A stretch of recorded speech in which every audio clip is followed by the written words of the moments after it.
नमस्कार, आप देख रहे हैं उत्तर प्रदेश विशेष। मैं हूं आपके साथ तुषार कौशिक। बलिया से खबर की बीजेपी नेता ने 45 साल के शख्स को उतारा मौत के घाट। बलिया हत्याकांड के बाद सीएम योगी आदित्यनाथ का सख्त एक्शन।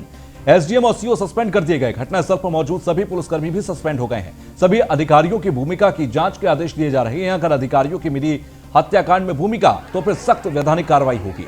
बलिया में एसडीएम और सीओ के सामने बीजेपी नेता ने यह मर्डर किया है। युवक को मौत के घाट उतारकर मौके से फरार हो गया बीजेपी नेता। बलिया के रेवती थाने में दुर्जनपुर में सरेआम ये हत्या की गई।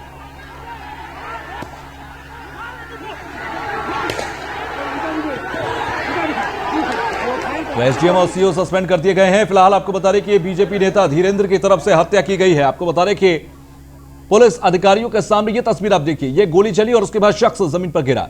मनोज हमारे साथ बलिया से जुड़ गए हैं। मनोज, पूरे घटनाक्रम को जरा एक बार विस्तार से बताएं। जी, आपको बताते चले कि बलिया तहसील के रेवती थाना क्षेत्र अंतर्गत दुर्जनपुर गांव का मामला है, जहां पर कोटा आवंटन के दुकान की आवंटन कर रहा था। पूरे गांव के लोग आए थे, एसडीएम से सीओ के, पूरी पुलिस फोर्स थी। वहां पर कुछ नहीं तो कम से कम 400 के आसपास लोग थे। लेकिन थोड़ी सी बात हुई कि आधार कार्ड चेक कराया जाए, किसका सही है किसका गलत है। और इस पर भाजपा कार्यकर्ता जो है आवेश में आ गया। आवेश में आने के बाद एक नहीं कई राउंड फायर किया, जिसमें एक व्यक्ति की मौके पर मौत हो गई और पुलिस तमाशबीन रही। यहाँ तक कि एसडीएम साहब भी उसके चश्मदीद गवाह है। और मनोज, कितना पुलिस बल और अधिकारी मौजूद थे मौके पर? जी, वहां पर पूरे रेवती थाने की कम से कम दर्जन भर पुलिस थे। उनके पास असलहे थे, AK-47 तक भी था। लेकिन राइफल से गोली चलती रही। आवाज आप भी सुन रहे होंगे। तो क्या इसको काउंटर फायर नहीं किया गया इस पर? जी नहीं, ये बलिया पुलिस है और यहाँ नेताओं का प्रभुत्व इतना है कि उनके सामने ये पुलिस पौनी दिखती है। ठीक है, मैं लौट रहा हूं मनोज आपके पास। मैं लौट रहा हूं। एग्जीक्यूटिव एडिटर हमारे साथ जुड़ गए अवनीश विद्यार्थी। अवनीश, बलिया के अंदर एक बीजेपी का विधायक फायरिंग करता है, वहां पर अधिकारी सीओ लेवल के अधिकारी मौजूद होते हैं और इसको रिटेलिएट तक नहीं करते, कोई फायर नहीं होता पुलिस की तरफ से, जैसा हमारे मनोज, हमारे जो संवाददाता जानकारी दे रहे हैं।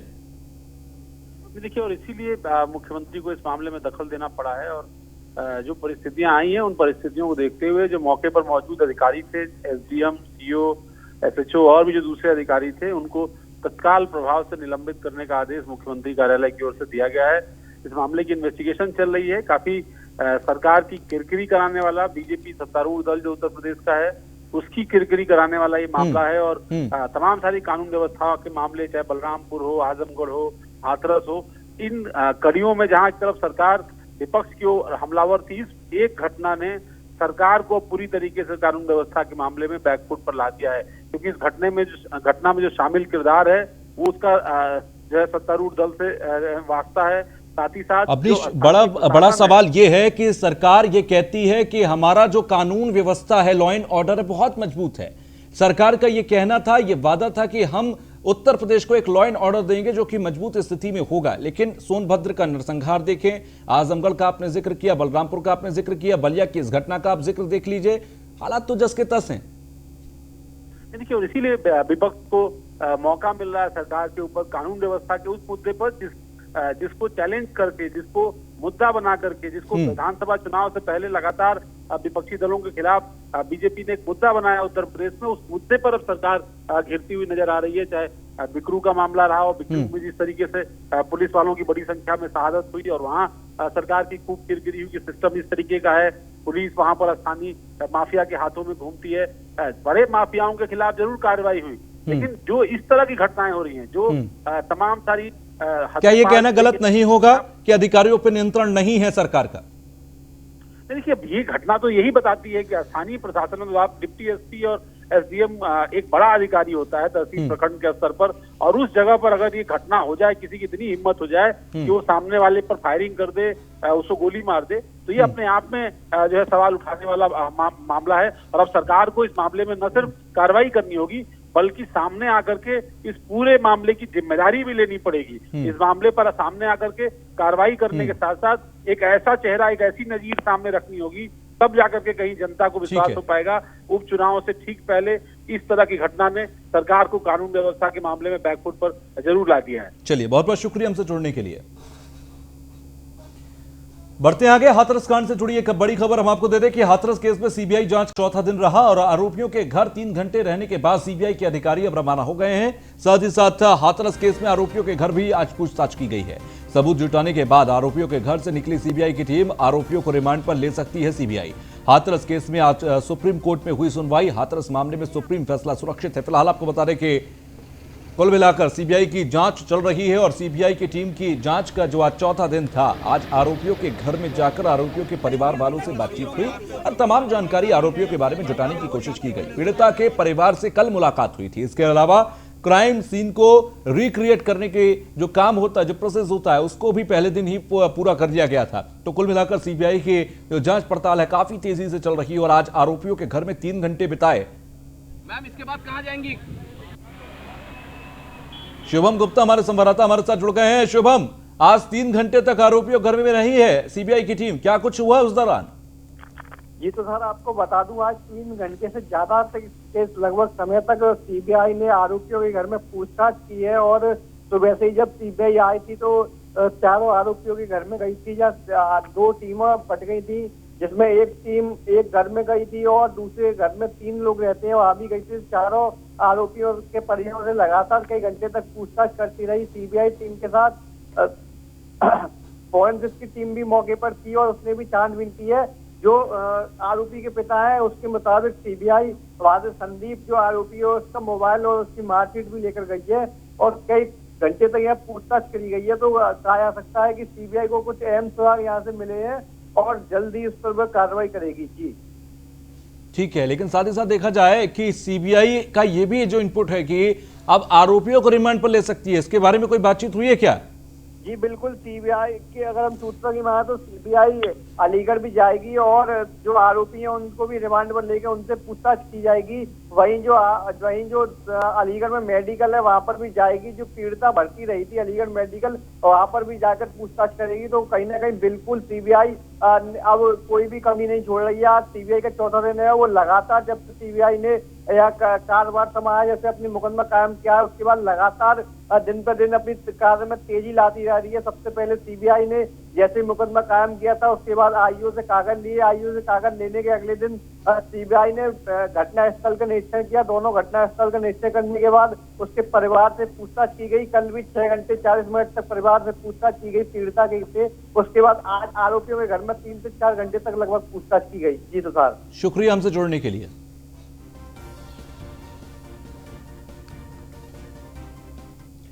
अब खबर लखनऊ से, जहां पर आम आदमी पार्टी सांसद संजय सिंह ने ट्वीट कर सरकार को घेरा और सुप्रीम कोर्ट में फर्जी शपथ पत्र दिया गया।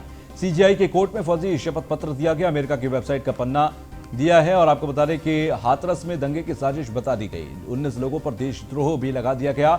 बलात्कारियों को बचा रही है योगी सरकार, ये तमाम आरोप लगाए हैं संजय सिंह ने। आम आदमी पार्टी के राज्यसभा सांसद हैं संजय सिंह और उनकी तरफ से एक ट्वीट किया गया। ट्वीट में कई आरोप लगाए गए, कुछ दस्तावेज भी उन्होंने ट्वीट किए हैं।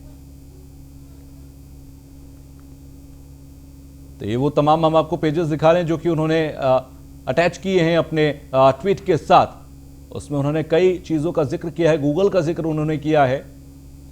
तो कई डेटा ऐसे उसमें उन्होंने रखे हैं जो कि सीधे तौर पर बताते हैं कि योगी सरकार ने कहीं ना कहीं मामले को घुमाने की कोशिश की और जिस तरीके से दंगे की साजिश इसे बता दिया गया हाथरस को लेकर, उस पर कटाक्ष कर रहे हैं संजय सिंह। अब खबर नोएडा से, जहां पर बिजली विभाग की एक बड़ी कार्रवाई देखने को मिली। 878 बकायेदारों के काटे गए कनेक्शन। बिजली निगम का करीब 1 करोड़ 64 लाख रुपए बकाया है। अभियान के दौरान 371 उपभोक्ताओं ने मौके पर बिल जमा किए। नोएडा जोन में करीब 50,000 उपभोक्ताओं पर करीब 250 करोड़ रुपए बकाया है। बकौल मुख्य अभियंता वीएन सिंह का बकायेदारों के खिलाफ अभियान जारी है। अभी 10,000 रुपए से अधिक बकाया वाले उपभोक्ताओं पर ही कार्रवाई हो रही है।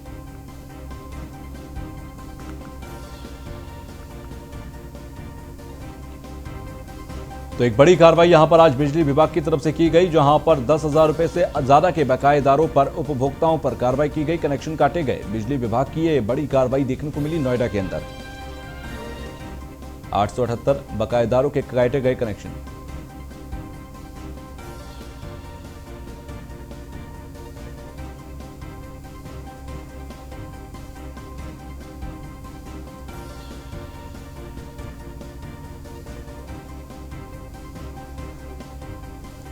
संवाददाता निशांत हमारे साथ जुड़ गए हैं। निशांत, आज एक बड़ी कार्रवाई देखी गई बिजली विभाग की तरफ से, क्या कुछ हुआ आज? देखिए, बिल्कुल आपको बताना चाहेंगे कि लगातार जो है बिजली को लेकर जो 10,000 से अधिक जिनका बिल था उनके जो है बिल की कटौती की जा रही है, मतलब बिजली काटी जा रही है। और साफ तौर पर यह देखा जा रहा है कि बिजली विभाग, बिजली निगम जो है वो लगातार एक्शन में है। इस समय जो है करीब 50 लाख से अधिक का जो बिजली बिल जमा नहीं हुआ, उसकी वजह से बिल की जो जिन लोगों ने बिल नहीं जमा करा उनके कनेक्शन पूरी तरह से काट दिए गए हैं। और साफ तौर पर यह आदेश कर दिया गया है कि जिन लोगों का 10,000 से अधिक बिल होगा उनको तत्काल में उनका कनेक्शन काटा जाएगा, मतलब उनके घर पर लाइट नहीं जल पाएगी। ठीक है, चलिए, बहुत बहुत शुक्रिया हमसे जुड़ने के लिए।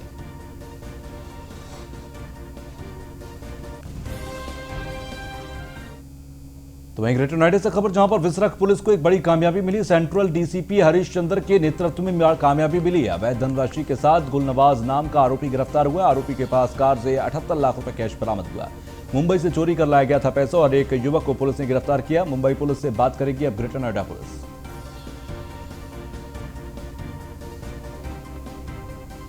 तो नोएडा से हमारे ब्यूरो चीफ निशांत शर्मा ने सेंट्रल डीसीपी से हरीश चंद्र से खास बातचीत की है, हम वो आपको सुनाते हैं।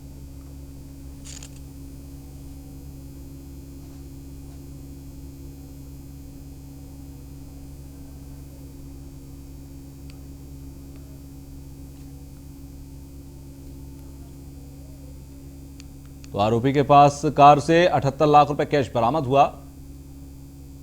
सेंट्रल डीसीपी हरीश चंद्र के नेतृत्व में यह कामयाब मिली।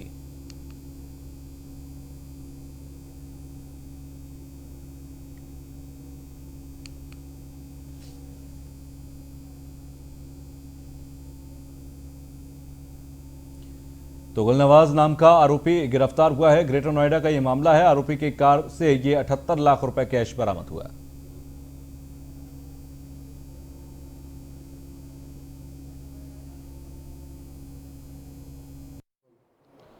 ग्रेटर नोएडा विसरख पुलिस के एक हाथ बड़ी कामयाबी लगी है।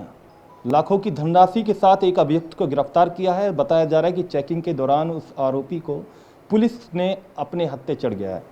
हमारे साथ इस समय मौजूद हैं डीसीपी हरीश चंद्र। सर, बात कर लेते हैं सर, किस तरीके से इस अभियुक्त को गिरफ्तार किया है और क्या कुछ धनराशि बताई जा रही है? ये 14 तारीख को एक चेकिंग चल रही थी और उसमें एक गाड़ी हम लोगों ने इंटरसेप्ट की थी जो महाराष्ट्र की थी, MH नंबर की। जब गाड़ी की तलाशी ली गई तो उसमें एक बैग मिला, बैग के अंदर कैश अमाउंट था। उसके बाद जब पूछताछ की गई तो इसने अपना नाम जो है वो गुलनवाज बताया है, जो ये पकड़ा गया है शख्स। और ये रहने वाला सहारनपुर का, ये बॉम्बे गया था, वहाँ पे इसका एक भाई है शहनवाज।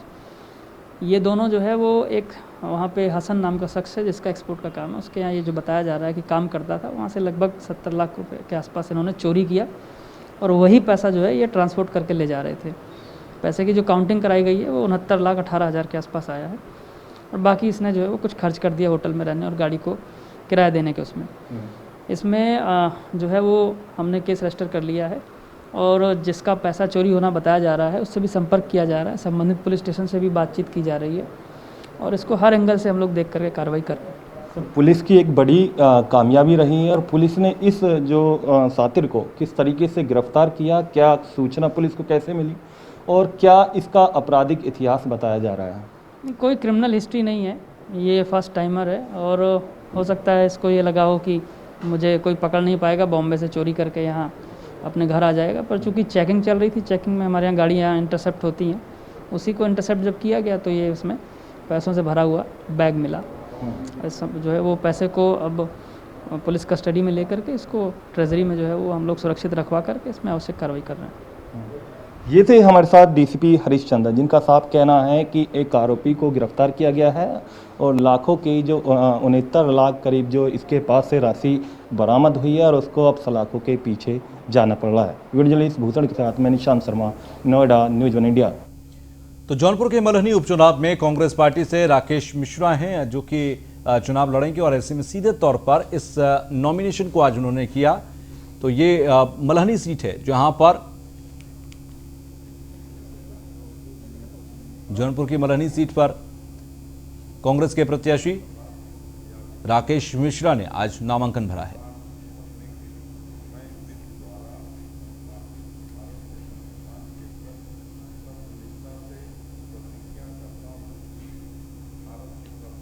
हमारी पूरी तैयारी है। भाजपा के साथ मल्हनी की पूरी जनता है। सबका साथ सबका विकास। ये जीत हमारे माननीय योगी आदित्यनाथ जी की जीत है। और विगत 26 तारीख को माननीय मुख्यमंत्री जी मल्हनी के धरती पर आए थे। बड़ी सौगात उन्होंने दे गया। राजा यादवेंद्र दुबे जी के नाम से एक पुल दिए कलीचा बाग में। देश के गौरव रहे लालजी सिंह जी, उनके नाम से 150 का बेड हॉस्पिटल दिए, रोड दिए। निषाद राज जी के नाम से एक गर्ल्स इंटर कॉलेज दिए। और मैं ये कहता हूँ कि मल्हनी में एक अच्छा उत्साह है। वहाँ जितने धाराएं थीं पूर्व में वो सब बंद हो चुकी हैं। अब भाजपा की नई धारा वहाँ से बहेगी। खबर गोंडा से, जहां पर विश्व हैंड वॉश डे पर डीएम का संदेश। डीएम नितिन बंसल ने हाथ धोने का संदेश दिया। हैंड वॉश कर हम गंदगी को दूर भगा सकते हैं। दिन में कम से कम 20 बार हाथ धोएं। कोरोना से लड़ाई में हैंड वॉश की अहम भूमिका है। अभिभावक बच्चों को हाथ धोना सिखाएं। गंदगी से लड़ाई का हैंड वॉश मुख्य औजार है, डीएम नितिन बंसल की तरफ से कहा गया।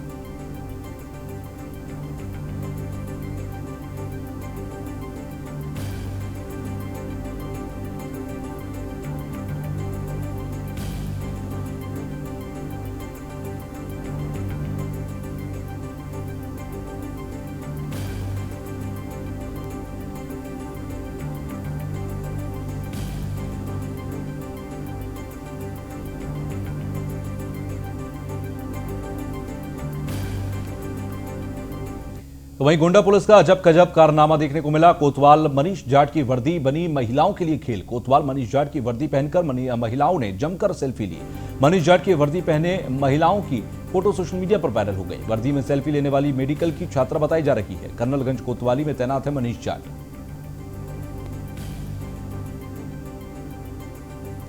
तो वर्दी में सेल्फी लेने वाली मेडिकल की छात्राएं बताई जा रही हैं। कर्नलगंज कोतवाली में तैनात है मनीष जाट।